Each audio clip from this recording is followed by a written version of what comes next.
local news leader. This is Passe Partout. Good morning, I'm Renee Allen. I thank you for joining us. In St. Landry Parish, two Opelousas men are in jail after a narcotics arrest and weapons seizure. Opelousas police say Friday night officers responded to complaints of suspects carrying firearms. Police arrived and arrested 23-year-old Isaiah Bourgeois and 24-year-old Jalen Payne. Both are charged with illegal possession of a firearm and possession with intent to distribute Schedule I narcotics.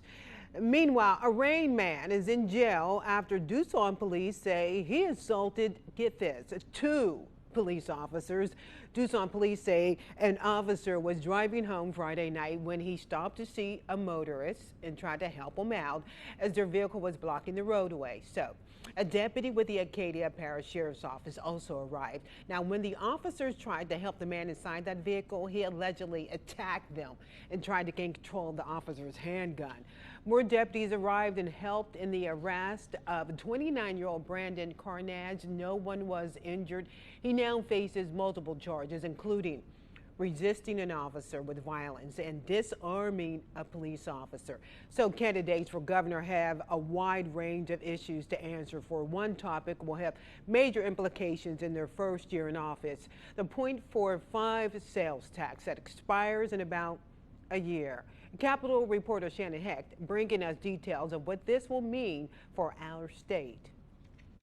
It was a way to really keep the lights on in state government at the time. The 0.45 sales tax was put into place early in the John Bell Edwards administration to fill some of the budget shortfall that he inherited. Now its sunset date is nearing, and the next governor will have to decide how to replace the over $400 million a year it brings in, or decide where to reduce spending. It's traditionally health care and higher education, and those are the ones that have no constitutional protection. The state has been enjoying major surpluses to spend on one-time investments.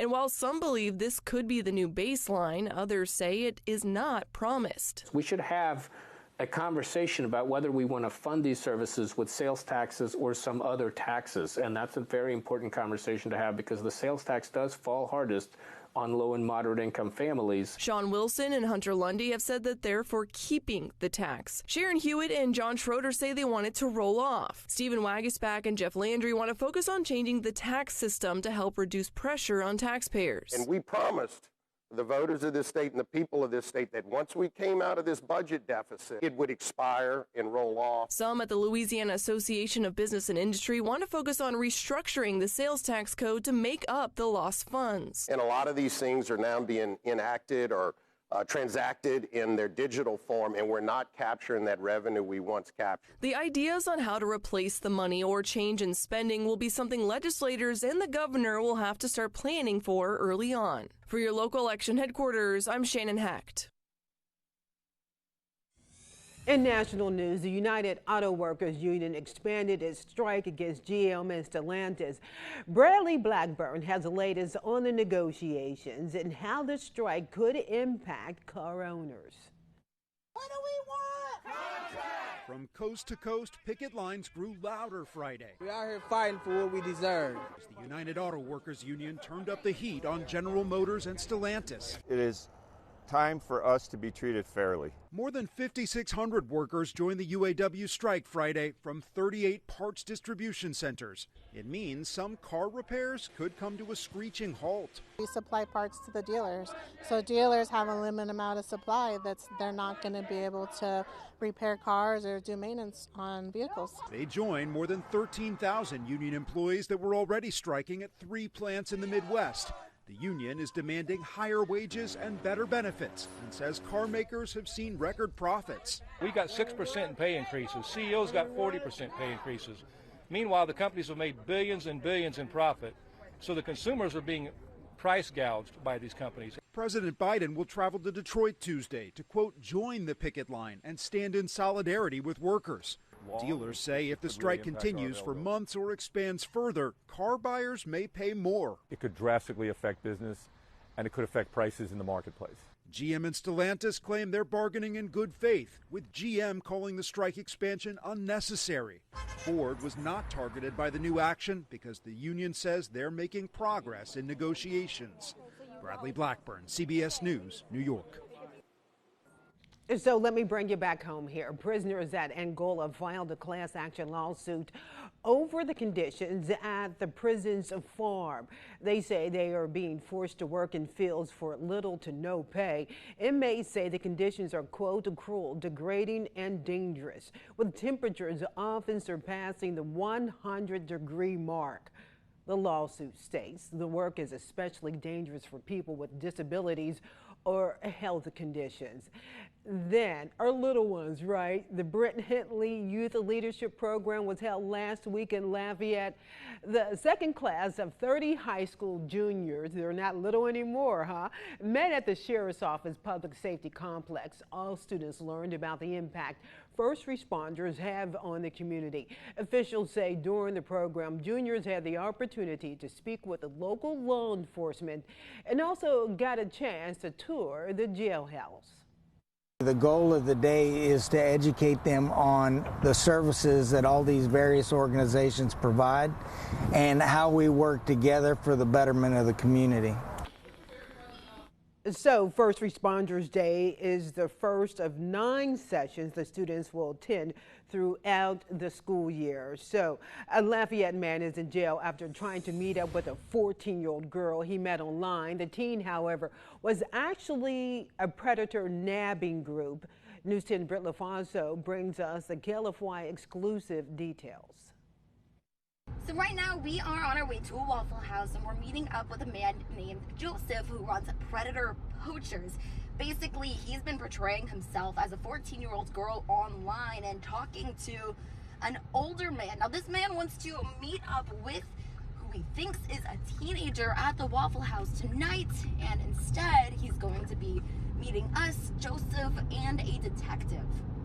Nice to meet you. I'm Brett. All right, let's get you mic'd up.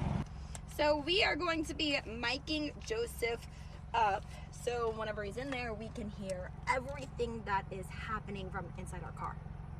While we set up, Joseph read us some of the messages between him as a 14-year-old girl we're calling Amanda and Des Hotels. She is very headstrong and it's like, we got to keep this relationship coming down low. I love you so much. I ought to treat you and in a way you've never been treated before, and I will protect you as long as I'm here. Joseph also showed us these messages where Des Hotels allegedly says, we just have to be on the down low and slick about our relationship until you're 17. The messages also say, we have to be careful, and the suspect allegedly lets Amanda know, I can't get you pregnant. Once we were all set up, Joseph sat inside Waffle House. Our videographer Bryce sat at a nearby table. Another videographer, Nick, and I waited inside the car listening in. An hour later, Des Hotel arrived to meet 14-year-old Amanda. Joseph sat down and confronted him, letting him know he was actually Amanda. Yeah, how'd that make you feel? When you found out her age, how'd that make you feel? Well, I was like, I'm back up. At first I was trying to give her guidance. You see him every text. I was just trying to help. Trying to tell her stay in school, do right. You know what I'm saying? You know, get out of school. This isn't go to GED. Yeah. But don't give up, you know. After talking for several minutes about the online relationship, police arrived. Like, it's a hard thing to work about. Also, Walsh from Lafayette Police Department. Do me a favor. You want to stand up for me right now?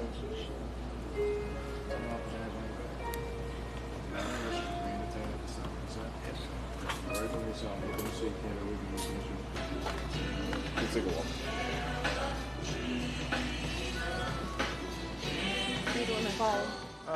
Actually, the reporter did outside. I am the decoy. I have everything you need. Des Hotels was then led away into the back of a police unit. We spoke with a Waffle House customer after the arrest. I don't even know what the guy got arrested for. So I'll let you know, the man in the red shirt, he was talking to what he thought was a 14-year-old girl. Oh. And it was actually this man portraying her online. Mm-hmm. What's your thoughts on that? Well, you know, anybody that try to mess with a 14-year-old or anybody under 18 years of age, I feel that they should be, and I'm going to say this word, castrated. Then we spoke again with Joseph about the operation. Look, we had There's a 52-year-old man here to meet what he believed was a 14-year-old girl, which luckily wasn't. It was me as a decoy. And he kind of brushed us off for a little bit, but tonight when he finally made it, he sat in the corner and I went and spoke with him for a bit, just about his sexual chats with this minor, just where his headspace was, what wanted him to do it. I was able to get him to open up, build some trust, and luckily amazing officers with Lafayette PD came in to help. He says the night was a success and will continue the cause. I'll feel 100% better one day, but these guys are still around.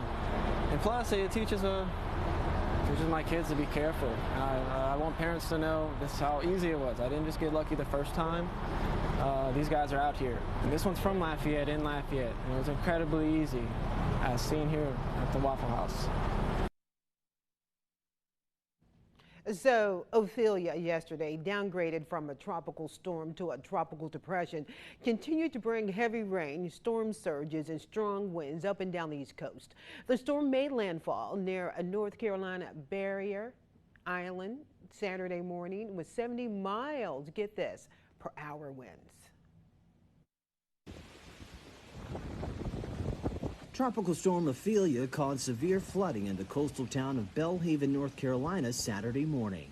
The storm downed trees and knocked out power to tens of thousands of customers, including in Richmond, Virginia. The limb from my neighbor's house had broke from their tree. It had broke their power line from the pole to the house, and it snapped and pulled the pole over. Tropical storm warnings were issued in several states, including Delaware, where the severe weather made for extremely rough surf.